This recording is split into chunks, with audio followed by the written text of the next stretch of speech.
എന്നാ പിന്നെ ഇത് പിന്നെ നോക്കാം. ശരി മാഡം.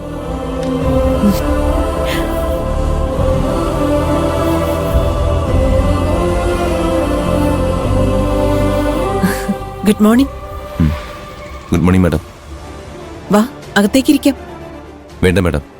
എന്തു പറ്റി ഇത്ര രാവിലെ തന്നെ വരാൻ? എന്തെങ്കിലും പ്രധാനപ്പെട്ട കാര്യം പറയാനുണ്ടോ? എനിക്ക് വളരെ പ്രധാനപ്പെട്ട കാര്യമാണ്. പക്ഷേ മാഡത്തിന് അങ്ങനെ ആവണമെന്നില്ല. എന്താ കൈലാഷ് ഇങ്ങനെയൊക്കെ പറയുന്നത്?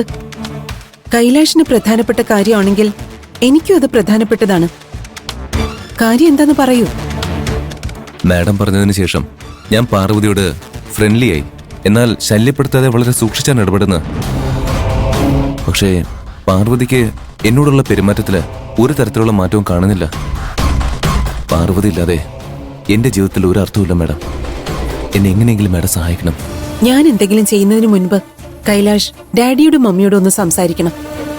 അവര് നിങ്ങളുടെ കല്യാണത്തിന് സമ്മതിക്കുകയാണെങ്കിൽ പാറുവിന്റെ അച്ഛനോടും അമ്മയോടും ഞാൻ സംസാരിച്ചോളാം.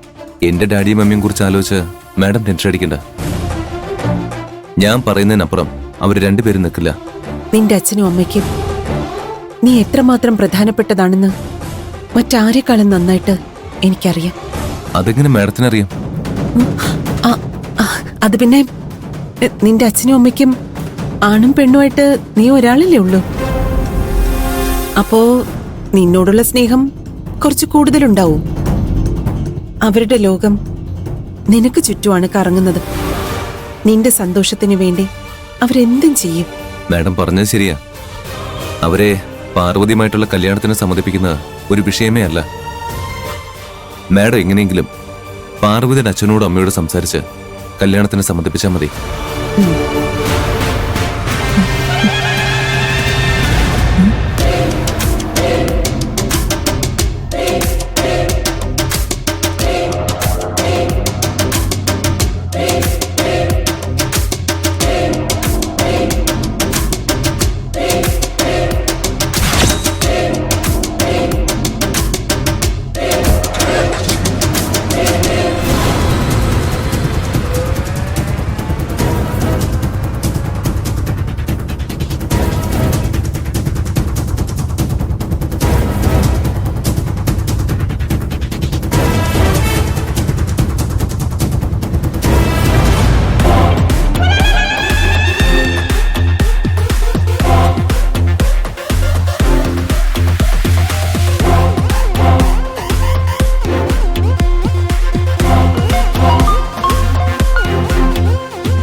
എന്താ മുക്ത? കൈലാഷം ഇവിടെ ഹോസ്റ്റലിലേക്ക് വന്നിട്ടുണ്ടായിരുന്നു ആന്റി. ആ പാർവതിയെ കാണാനായിരിക്കും. നോ, കൈലാഷേ ഞങ്ങളുടെ വാർഡനെ കാണാനാ വന്നത്. വാർഡനെയോ? അവനെന്തിനാ അവരെ കാണാൻ വന്നത്? അറിയില്ല. എന്റെ ബലമായ സംശയം പാർവതിയുടെ കാര്യത്തില് ഞങ്ങളുടെ വാർഡൻ കൈലാഷിനെ സഹായിക്കുന്നുണ്ടെന്നാ. പാർവതിയെ കൈലാഷുമായുള്ള കല്യാണത്തിന് സമ്മതിപ്പിക്കാൻ വാർഡൻ വിചാരിച്ചാ പറ്റും. പാർവതിക്ക് അവര് സ്വന്തം അമ്മയെ പോലെയാ. ഇവന്റെ പ്രേമത്തിന് ബ്രോക്കർ പണി ചെയ്യാൻ ആ സ്ത്രീക്ക് നാണമില്ലേ? നീ എന്തായാലും പാർവതിയും ആ വാർഡനും തമ്മിലുള്ള സംസാരം ഒന്ന് ശ്രദ്ധിക്കണം. പാർവതിയുടെ മനസ്സ് മാറിയാ നിന്റെയും എന്റെയും എല്ലാ കണക്കുകൂട്ടലുകളും തെറ്റും. Okay aunty. ആ, നമുക്ക് ഓഫീസിൽ വെച്ച് കാണാം. ശരി.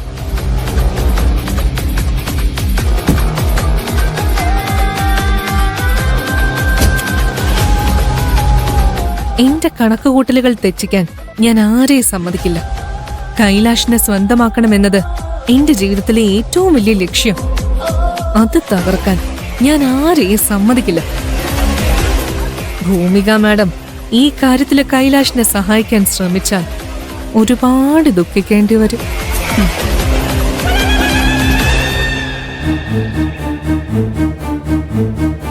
ഹലോ, CA ആ കേസിൽ തന്നെയാ.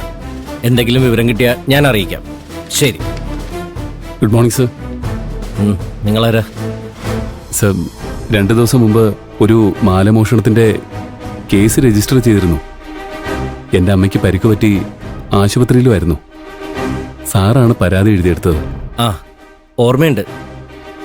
അന്വേഷണം നടന്നുകൊണ്ടിരിക്കുക. CA ഒരു പ്രധാനപ്പെട്ട കാര്യത്തിന് MLA യുടെ വീട് വരെ പോയിരിക്കുക. ഇന്ന് അദ്ദേഹത്തെ കാണാൻ പറ്റില്ല. നിങ്ങൾ പോയിട്ട് നാളെ വരൂ. എന്താ സാർ ഇങ്ങനെ പറയുന്നത്?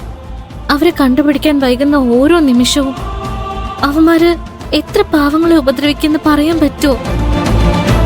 ചെയിൻ മോഷ്ടിക്കുന്ന എല്ലാവരെയും അറസ്റ്റ് ചെയ്യുമെന്നും വന്ന് ആളെ തിരിച്ചറിയണമെന്നും സാർ എന്നോട് പറഞ്ഞിരുന്നു. ആ വാക്ക് വിശ്വസിച്ച ഞങ്ങൾ വന്നിരിക്കുന്നത്.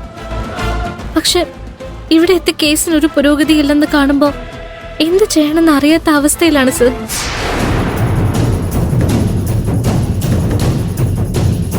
ഒരു സ്റ്റേഷൻ പരിധിയിൽ ഒരു ദിവസം എത്ര കേസുകൾ വരുന്നുണ്ടെന്ന് അറിയാമോ? ഇവിടെയുള്ള 10 പോലീസുകാരെ കൊണ്ട് എല്ലാം തെളിയിക്കാൻ പറ്റും. നിങ്ങളുടെ കേസ് ഒരു ചെയിൻ മോഷണമല്ലേ? MLA യുടെ കാറിന് നേരെ ആരോ നാടൻ ബോംബ് പറഞ്ഞു. CI അതിന്റെ അന്വേഷണത്തിലാ. വെറുതെ ബഹളം വയ്ക്കാതെ പോയിട്ട് നാളെ വരാൻ നോക്കും. സർ സർ എന്താ നിങ്ങളുടെ പ്രശ്നം? ഒരു തവണ പറഞ്ഞാൽ നിങ്ങൾക്ക് മനസ്സിലാവില്ലേ? സർ, എനിക്ക് ഒരു ചോദ്യത്തിന് മാത്രം മറുപടി കിട്ടിയാൽ മതി. ഒന്ന് ദേഷ്യപ്പെടാതെ കേൾക്കാമോ? ചോദിക്ക്. സർ, ആ കള്ളനെ പിടിച്ച എൻ്റെ അമ്മയുടെ ചെയിൻ തിരിച്ചു കിട്ടുമോ? ഉള്ളത് പറയാലോ. ഇങ്ങനെയുള്ള കേസുകളിൽ മാല തിരിച്ചു കിട്ടാനുള്ള സാധ്യത വളരെ കുറവാണ്. അവൻ ഏതെങ്കിലും കടയിൽ പണയം വച്ച് കാശ് വാങ്ങിച്ചിട്ടുണ്ടെങ്കിൽ അതെങ്ങനെയെങ്കിലും തിരിച്ചെടുത്ത് തരാൻ പറ്റും. പക്ഷേ ഉരുക്കി വിറ്റ് കഴിഞ്ഞാൽ ഒന്നും ചെയ്യാൻ പറ്റില്ല. അതേ ചെയിൻ തിരിച്ചു കിട്ടുമെന്നുള്ള പ്രതീക്ഷ വേണ്ട. കാശോ അതേ തൂക്കത്തിൽ സ്വർണമോ തിരിച്ചു കിട്ടിയെങ്കിൽ ഭാഗ്യം. പോയിട്ട് നാളെ വാ. Sir sir please. സർ.